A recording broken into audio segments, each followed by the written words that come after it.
گەرم گەشتنی سڵاوەکانتان پێشکەش بینەرانی خۆشەویستی تلەڤیزیۆنی کۆمەڵا خۆشحاڵین لەوەی کە جارێکی تر لە بەرنامەی ئێمە بینەرانەوە دەبینە میوانی ماڵەکانتان. لەم بەرنمەیەشدا هەروەک بەرنمەکانی ڕابردوو کۆمەڵێک بابەتی جۆراوجۆر پێشکەش دەکەین و تا جێگای کە مەجال هەبێت وەڵامی پرسیارەکانی بینەران دەدەینەوە. هیوادارم مەجالی ئەوەتان هەبێت تا کۆتای ئەم بەرنمەیەش لەگەڵمان بن.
خدای من هاورچت بسر دینه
ئەترسم بمرێم گیانە لە دوورێ وەڵایە ئەتایە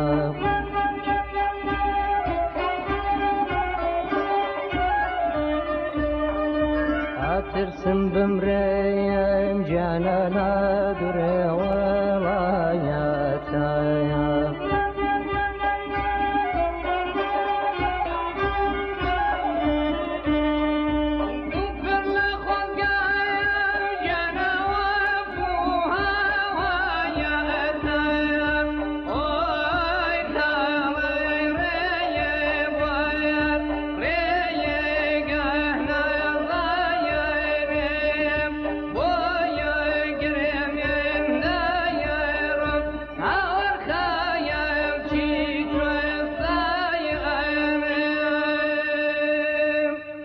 بینەرانی عزیز لە 25 نوامبر ڕۆژی بەرەنگار بوونەوەی تونند و تیژی دژ بە ژنان نزیک دەبینەوە. بەم بۆنەوە بۆ ئێمە بینەرانی ئەم هەفتەیە بابەتێکمان بۆ ئامادە کردوون کە لە سەرەتای بەرنامەکەماندا پێشکەشتانی دەکەین. تونند و تیژی لە دژی ژنان سنوور ناناسێت، تەنیا کۆمەڵگا دوا کەوتووەکان ناگرێتەوە، بەڵکو لە هەموو شوێنێکی ئەم جیهانە ژنان کەم تا زۆر جۆرەها تونند و تیژی جەستەئی، دەرونی، سێکسی و هیتریان بەرامبەر دەکرێت. تونند و تیژی دژ بە ژنان تەقریبەن لە گشت چینە کۆمەڵایەتیەکان، ئابووری، ڕەگەزی، سونەتی و جوغرافیاییدا هەیە، هەرچەند کە ئەم دیاردەیە لە نێو هەندێک لە گروپەکاندا بەربڵاوترە. لە هەندێک حاڵەتیشدا ژن جگە لە تەحمڵکردنی تونند و تیژی لەلایەن هاوسەر، لەلایەن باوک و برا و تەنانەت منداڵانی کوڕیش تونند و تیژیان بەرامبەر دەکرێت. ژنان لە ژیانیاندا 4 شێوەی تونند و تیژی جەستەئی، دەرونی، ئابووری و سێکسی تەجروبە دەکەن. تونند و تیژی جەستەیی بریتیە لە گرتن و زیندانیکردن، بە قژڕا کێشان، دەستدرێژی، لێدان بە جۆرەها شێوازی جیاجیا، دەرکردن لە ماڵ و بێبەشکردن لە نان خواردن و هیتر.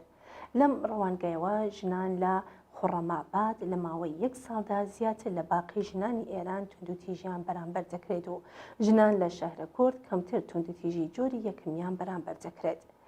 لێکۆڵەران دیاردەی تونند و تیژی ناوماڵ، زلە، مشت و لەقا، پاڵپێوەنان، دەرگاتون پێوەدان، تێکدانی سفرە و مێزی نان خواردن و شکاندنی کەلوپەلی نێوماڵ بە تونند و تیژی جەستەیی جۆری دووهەم ناو لێبردووە و وەزعەتی ژنانی ئێرانی لە 28 ناوەندی پارێزگا لەم بارەوە تاتوێ کردووە.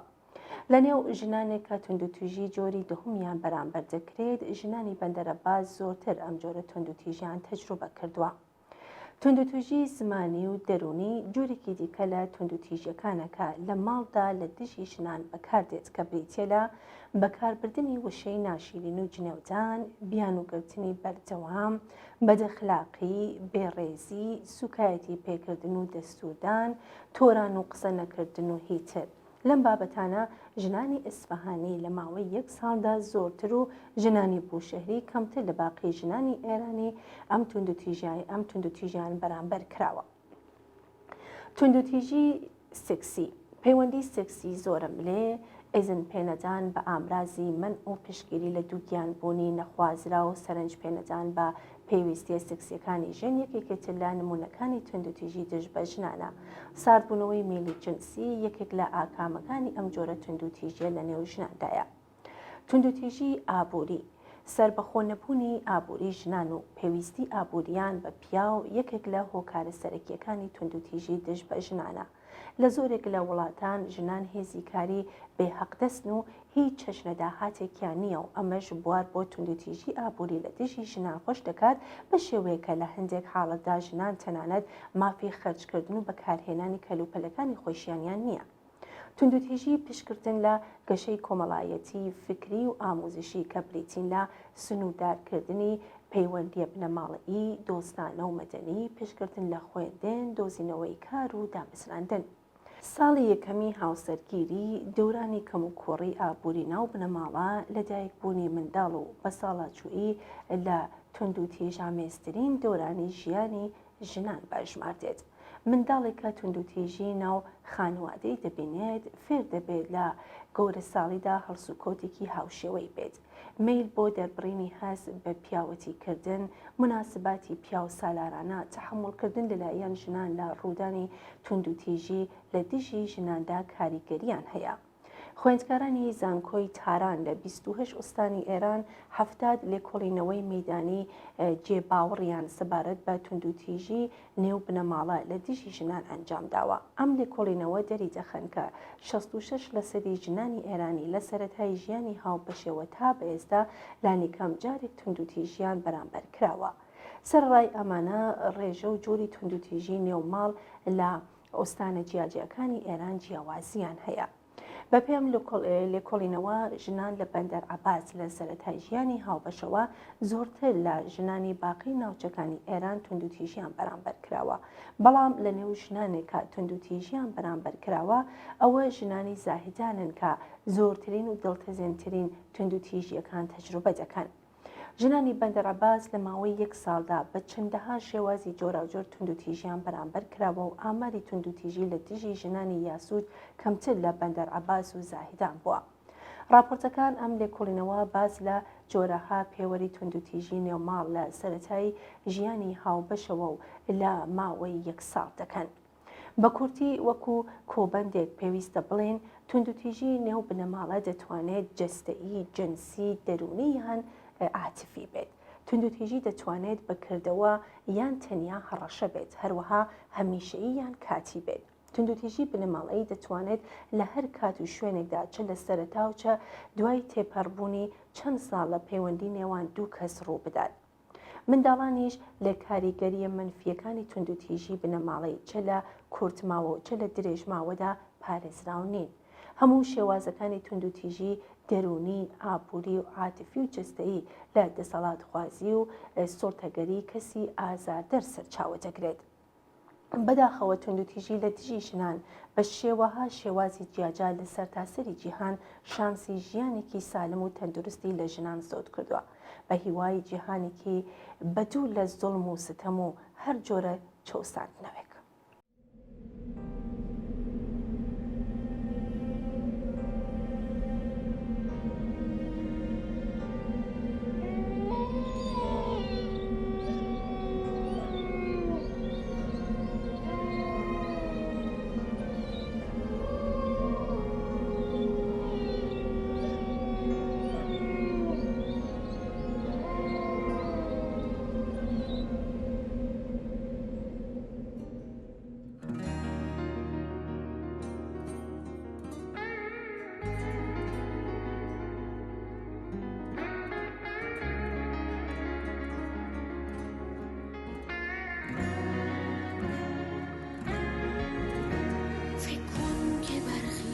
در آینه بینی یک زن شده ایزین پست و خانه نشینی، دنیا دگرگون شده، زنها همه مردان گهی آبستن و گه ناف بکردن. فکر کن که دارایی تو از همه دنیا یک چادر آبی و جهانی نیاز است. از حق مساوات تو گفتن نتوانی، حق تو همان چادری و مهر و نماز است. از این پس تو باید که بشینی و تبعیض ببینی و کلامی نگویی. مرد خوب همان است که بی عقل و زبان است و مسلوب بهشتی است که جای عشق حال حوری و زنان است.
بینەرانی ئازیز، یەکێکی تر لە دیاردەکانی دزێوی توندوتیژی دژ بە ژنان کێشەی خەتنەکردنی کچانە.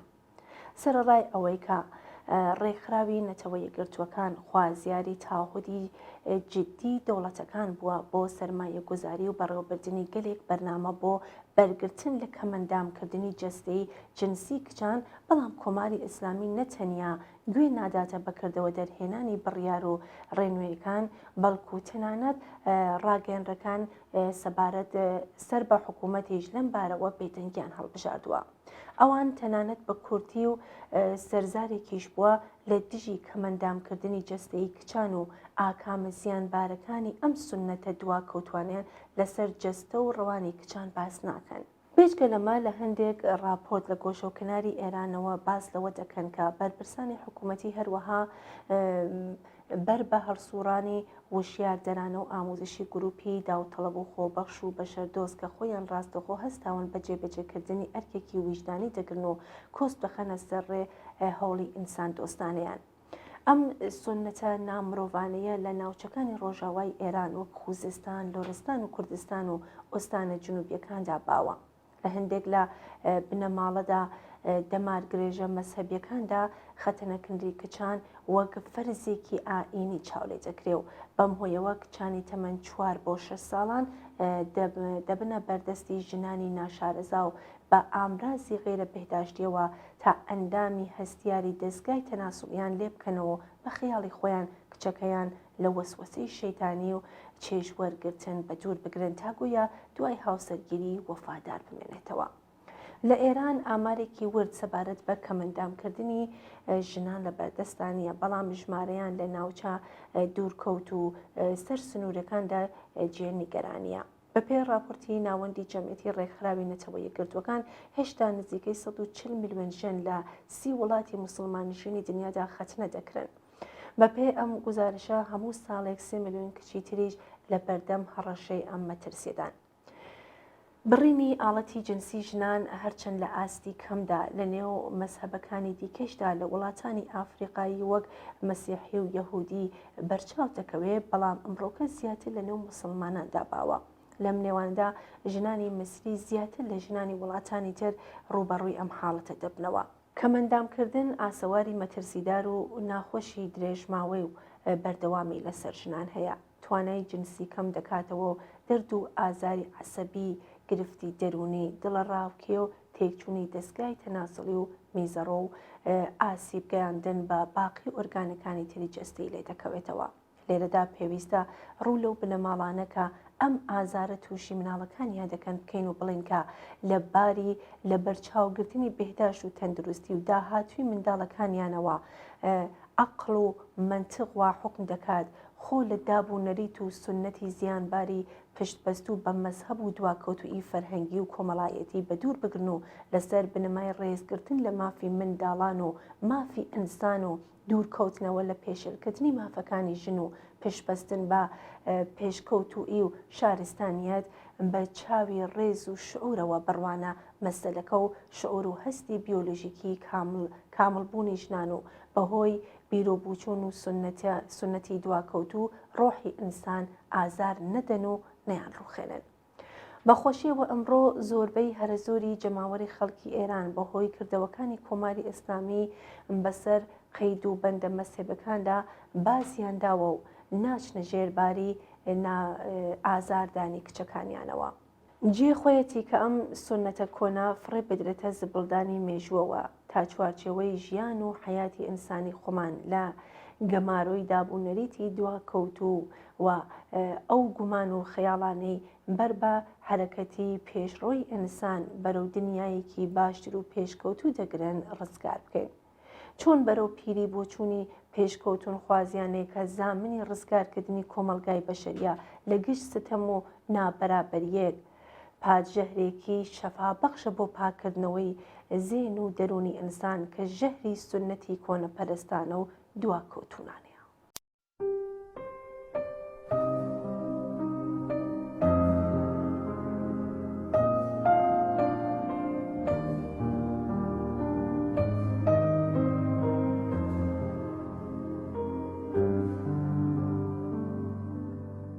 چه بیتابانه میخواهمت ای دوریت آزمون تلخ زنده به بوری. چه بیتابانه تو را طلب میکنم بر پشت سمندی گویی نوزین که قرارش نیست و فاصله تجربه‌ای بیهوده است.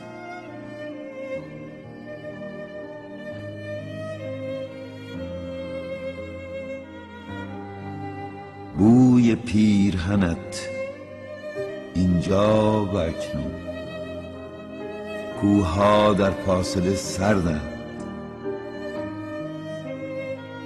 دست در کوچه و بستر حضور مأنوس دست تو را می جوید و به راه اندیشیدن یأس را رج می زند. بی نجوای انگشتانت فقط و جهان از هر سلامی خالی است.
شانه‌ات مجابم می کند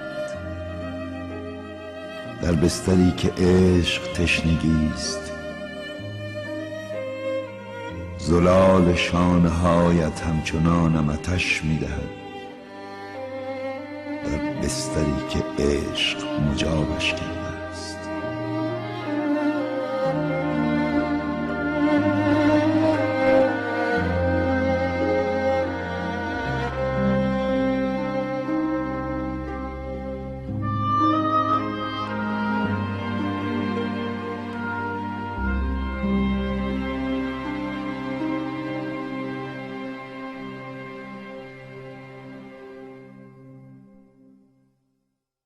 ڕۆژ نییە هەواڵی چەقینەوەی مین لە ناوچە سنووریەکانی ڕۆژاوای ئێران نەبیستین. بە شێوەی مامناوەنجی هەموو ساڵێک 300 ڕووداوی لەم چەشنە ڕوودەدەن کە قوربانیەکانی بریتین لە مناڵان، زەحمەتکێشانی لادێ لە کاتی کشت و کاڵ و کۆڵبەرانی سەرسنوور. بەپێ دانپێدانانی کاربەدەستانی حکوومەتی نزیکەی 16 ملیۆن مینی چاندراوی شەڕی ئێران و عێراق هەیە کە کۆ نەکراوەتەوە و ڕوبەڕووی 6 ملیۆن هکتار لە ناوچەکانی ڕۆژئاوای ئێران مەیدانی ئەم مەترسی سامناکەن.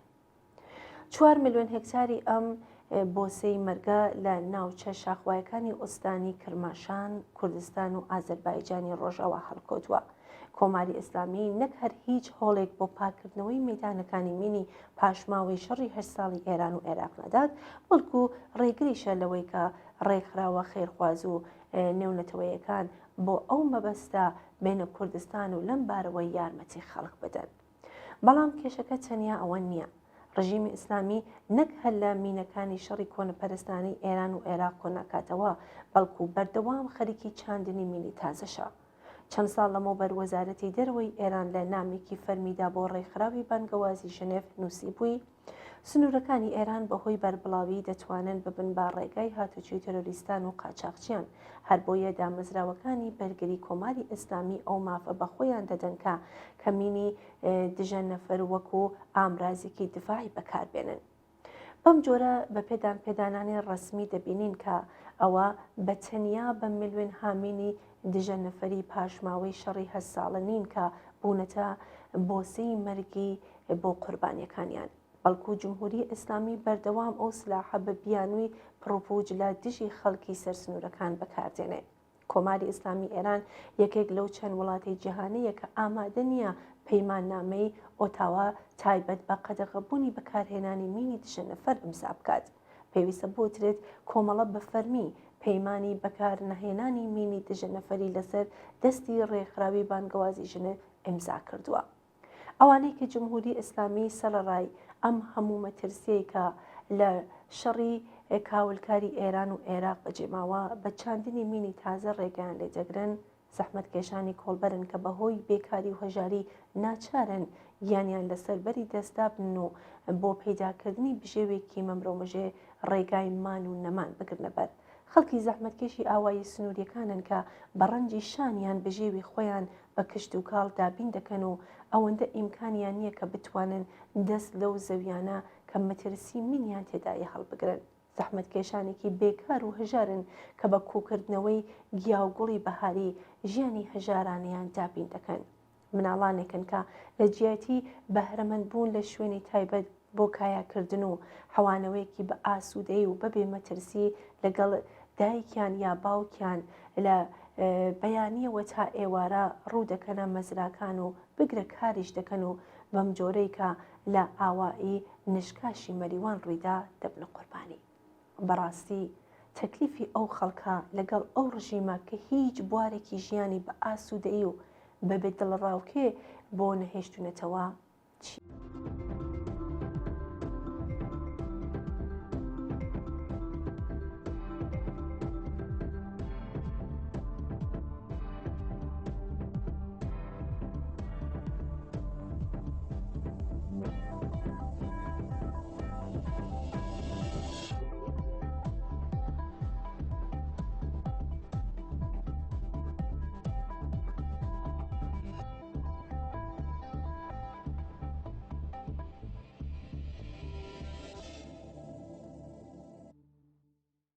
بەڵێ بینەرانی ئازیز، بەم جۆرەیە هاتینە کۆتایی بەرنامەی ئەم هەفتەیە ئێمە و بینەران. زۆر سپاس بۆ ئەوەی تا ئێستا لەگەڵمان بوون.